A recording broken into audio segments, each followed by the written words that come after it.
Le mystère de la Trinité est évidemment le plus profond de tous, puisqu'il concerne l'être même de Dieu. En quoi Dieu est-il fait?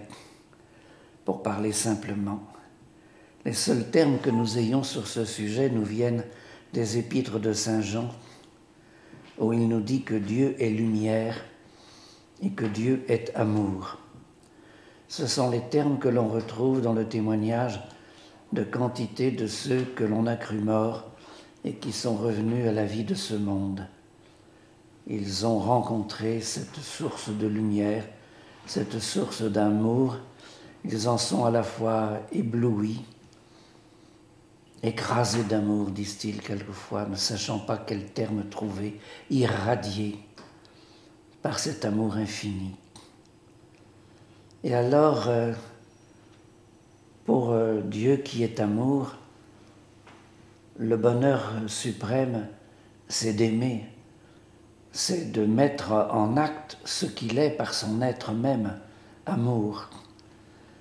Aimer, c'est aimer quelqu'un d'autre. Mais le bonheur d'aimer l'autre ne peut être parfait, total, que si le retour en amour de l'autre a la même perfection.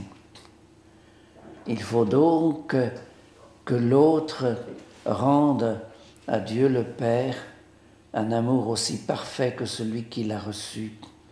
Et ce n'est possible que si cet amour est à nouveau l'être même de Dieu. C'est l'être même de Dieu qui s'aime à travers le Père, à travers le Fils. Et alors pourquoi la Trinité? La meilleure analogie que nous ayons, c'est finalement la famille humaine. L'époux et l'épouse s'aiment déjà mutuellement, ils échangent déjà leur amour, mais il se trouve que l'apparition de l'enfant leur permet d'aimer ensemble une troisième personne. Et c'est comme un supplément de joie, un supplément de bonheur, un supplément même dans leur union même entre époux et épouse que de pouvoir aimer ensemble l'enfant. Et alors ce troisième, c'est l'Esprit Saint dans la Trinité. Mais je dirais que cette relation joue dans tous les sens. C'est-à-dire que pour le Père et l'Esprit Saint, c'est un supplément de bonheur que d'aimer ensemble le Fils. Pour le Fils et l'Esprit, c'est un supplément de bonheur que d'aimer ensemble le Père. Et pour le Père et le Fils et l'Esprit, c'est un supplément d'aimer le Père. Ça joue dans tous les sens. Et c'est chaque fois cet absolu d'amour, d'échange. Je ne crois pas qu'on puisse aller beaucoup plus loin.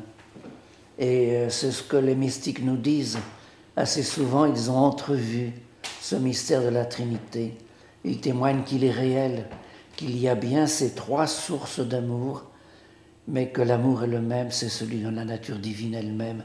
Ça ne forme toujours qu'un seul Dieu, mais à l'intérieur de ce Dieu, il y a ce courant d'amour qui va d'une personne à l'autre, sans cesse. Ils ajoutent qu'ils n'ont pas d'autres termes que les nôtres pour essayer d'aller plus loin dans le mystère. Et là, je crois que tous les systèmes philosophiques que l'on a pu développer pour essayer d'aller plus loin sont en réalité des déviations et nous éloignent de Dieu au lieu de nous en rapprocher. Je pense à tous les systèmes développés par saint Augustin ou par saint Thomas d'Aquin. Ce sont pour moi des catastrophes, des constructions philosophiques qui n'ont pas grand intérêt et qui n'ont rien à voir avec le mystère de la Trinité. La Trinité chrétienne, c'est tout autre chose. C'est uniquement cet échange d'amour. Rien d'autre. Est-ce que l'on peut dire que la Trinité, c'est l'unité avec trois composants complémentaires? Ça dépend un peu de ce que l'on entend par composant. Il y a eu un certain nombre d'essais, effectivement, d'explications en disant ces trois aspects différents de Dieu, par exemple. Oui. Bon, c'est ce qu'on appelle le modalisme, trois modes différents. Non, c'est vraiment trois personnes. On n'a pas de meilleur terme, même si le terme de personne ne convient pas parfaitement. Aucun terme ne convient vraiment quand il s'agit de Dieu. Mais c'est-à-dire un sujet, c'est-à-dire une conscience, c'est-à-dire qui est un sujet de volonté, de connaissance, d'amour. sans quoi il n'y aurait pas cet échange. Cet échange ne serait pas possible comme un échange d'amour entre trois aspects de la même conscience, c'est pas possible. C'est justement le danger de saint Augustin, c'est de tout ramener en réalité à trois éléments différents de la conscience humaine, en faisant coïncider un élément avec le Père, un autre avec le Fils, avec l'Esprit. Il s'est d'ailleurs rendu compte lui-même, au cours de son œuvre sur la Trinité, que ça ne collait jamais, alors il change continuellement. Mais il n'efface pas les chapitres déjà rédigés, il en ajoute d'autres simplement, pour corriger, pour transformer. Mais finalement, c'est toujours une seule personne humaine qu'il divise en trois éléments. C'est pas ça la Trinité. C'est vraiment chaque fois une pleine personne. Ce qui fait d'ailleurs que le Fils s'incarne, mais pas le Père, ni l'Esprit Saint. Chacun a son rôle, chacun a sa particularité, tout en étant que le même et unique être, mais pas le même rôle.